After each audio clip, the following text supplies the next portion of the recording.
Ignition sequence start. 6, 5, 4, 3, 2, 1, 0. Liftoff. We have a liftoff.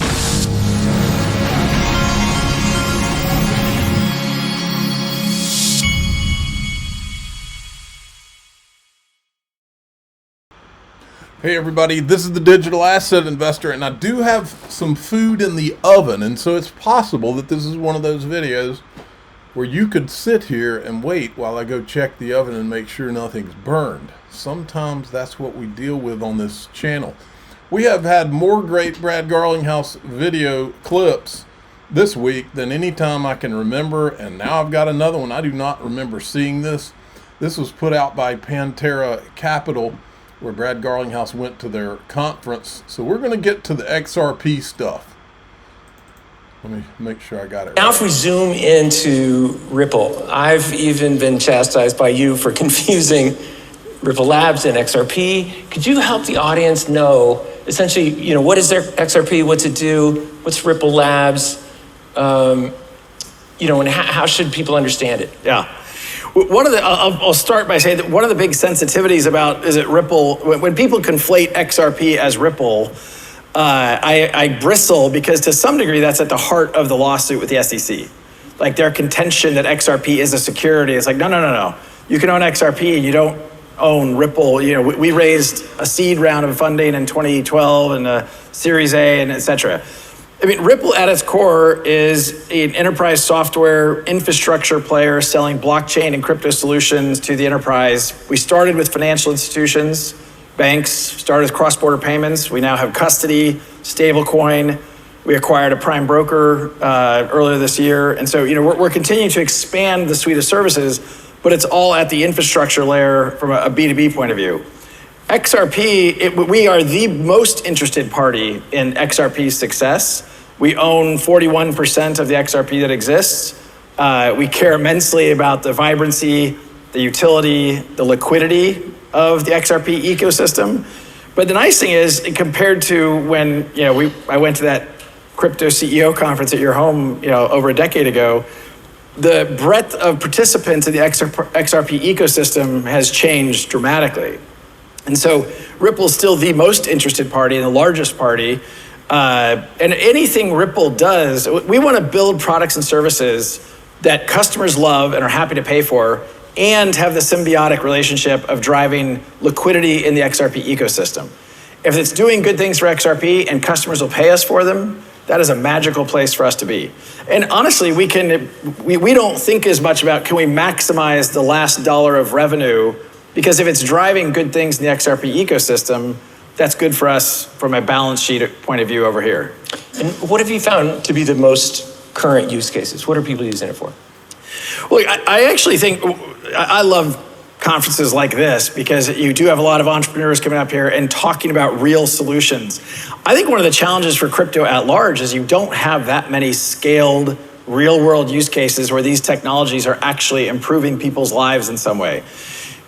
Payments has always been something that I think people have said, okay, that makes a lot of sense. And part of that is because the SWIFT infrastructure is kind of 50 years old. It hasn't changed much. Most people in this room, I'm guessing, have sent a wire transfer at some point overseas, and it takes a long time, and they charge you a lot. I literally just had this experience recently. I'm going through the Wells Fargo, I bank with Wells Fargo. I'm going through the Wells Fargo, I'm wiring like $25,000. And they give me, a fixed exchange rate. I Google on another screen, I'm just getting screwed, but there's nothing I can really do. And I think it's only a matter of time before you do have, either people accepting crypto directly, or you have just far more efficient and competitive rails. So Ripple started with cross-border payments because that's a really high friction point in terms of cost and speed. We got slowed down in that journey by the SEC. We really couldn't sell into the US market in some other markets for years. And that has unlocked really just in the last 6 to 9 months where some of the biggest banks are kind of like, okay, we can look at these solutions again. Great. I'd love your thoughts on how the industry's going to organize.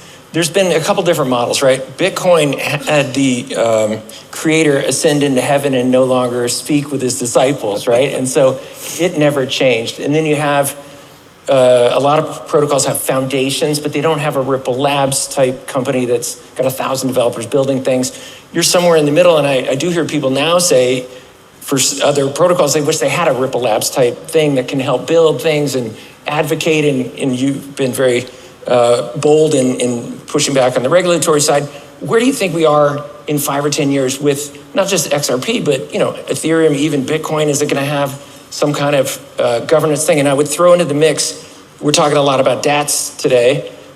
You guys are the original DAT, right? You are the original company that owns a bunch of tokens, right? Yes. And so where are we as an industry in 5 or 10 years? So, first of all, I appreciate you saying that. I mean, Ripple has been a fascinating journey and an amazing journey in a lot of ways, but it has been a controversial player at various parts of that journey. As we fast forward to where we are today, I think a lot of people see that there is value in having a champion, a lead voice in some of these things. And we have always tried to think about Ripple as, one of the adults in the room of the crypto ecosystem, and really thinking about, even within XRP, there's those that take a maybe more religious view about things. And there always is a balance between amendments to the XRP ledger. It is open source software, and there's been things that have passed on the XRP ledger that Ripple didn't support, which is the nature of open source.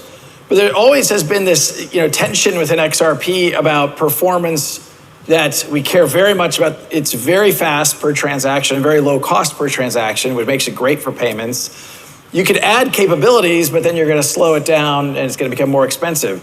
We very much have always believed in a multi-chain world. I think in some ways, by the way, the other original DAT, Consensus, meaning the Joe Lubin's company, in some ways was very analogous to Ripple, thinking about how do we drive the success of the Ethereum ecosystem. They were investing in a ton of different companies. You remember that chapter well, I'm sure. But I think what we have found is it makes sense to have anchor players within an ecosystem. I certainly think Bitcoin's going to continue to be successful. I think Ethereum's going to continue to do well. Solana's going to continue to do well. I do think the long tail of activity, and I've gotten a lot of shit over the years for saying things like, I said like 8 years ago that 99% of cryptos would go to zero. That's when there were like 2,000 that were kind of tracked. So I thought maybe there's 20 that mattered. And I've been very wrong, because now I think there's at least 100x that number. But I still do think that there'll be a kind of the tall head versus the long tail, that I think most of the value will accrue to the top X number. I'll leave X as a undefined number. Yeah, but not one. Not one, for sure. And that, back to my point of I believe very strongly in a multi-chain world. I hold multiple cryptos personally. Ripple, the vast majority of our holdings are denominated in XRP, but we do own some other cryptos just for various reasons. That's one of the questions. That's one of the things that a lot of people don't think about, is how much Bitcoin do they own. They were there at the beginning.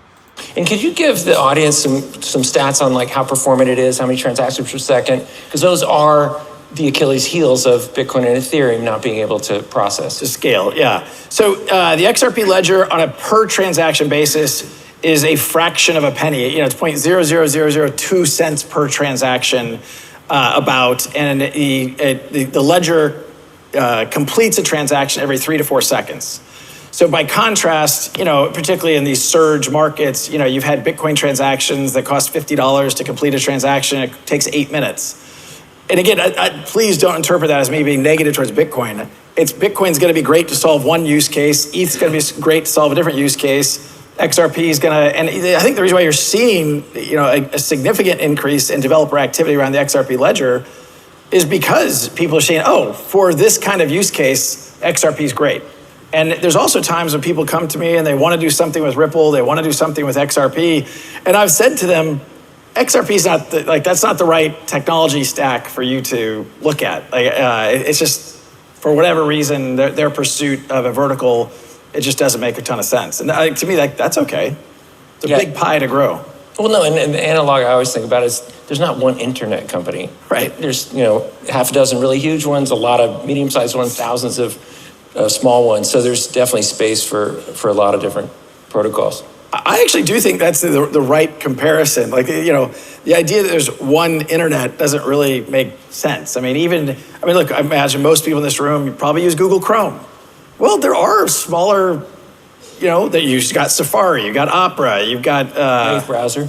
Brave, yes. I mean, you've got. Anyway, I think this idea, and yes, you may have consolidation, and today the Bitcoin dominance index is around 60%, I think.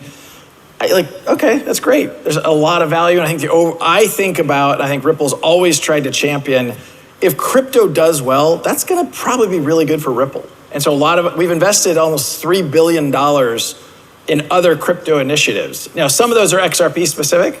Some of those are limited partners in funds that support lots of different things. But we think if crypto does well, it's good for us. And it's part of the reason you alluded to this, but we felt it was so important to fight the fight with the SEC and the last administration because it was important for crypto. And if somebody didn't fight that fight, that was going to be bad for our industry. Well, yeah, that's definitely on people's minds because it's very high profile. And thank you for, taking that on. Could you share, what you're doing and what the result is, and especially for the industry as a whole? What we're doing, what we did, what you did with the fight with the SEC. The key contention by the SEC was this idea that XRP in and of itself is a security. And obviously, if XRP is a security, it's kind of like, okay, well, wait a minute, where does that slippery slope stop? And that kind of means that, well, is every crypto a security and thus regulated? And some people would argue, well, if it's a security, so what? Well, that means that you have a whole different set of rules in the US that do affect cost per transaction, speed per transaction, and thus the utility of crypto goes way down.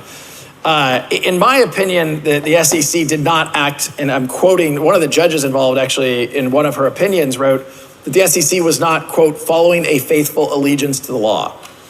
I think it was a power grab. And I didn't hold back and kind of suggesting that the then chair of the SEC, a guy named Gary Gensler, was grossly going beyond what the remit of the SEC was. Thankfully, we had a court that agreed, and that did, I think, set a reset. The election, of course, and Paul Atkins, I think, has been extremely constructive in trying to work with the industry to figure out. Okay, let's listen to the buyback of shares real quick, and then we'll go into the group. You've shared a lot of your thoughts on all these tender offers and how much you've bought back. What can you share with our audience?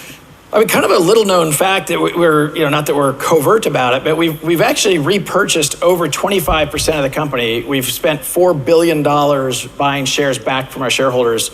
We haven't needed to go public, and so we haven't prioritized that. And the way we kind of solve the shareholder liquidity problem is by just buying back shares at increasingly higher prices. I mean, to some degree, SpaceX has been doing that. And so, we just yesterday closed another $1 billion tender offer valuing Ripple at about $40 billion.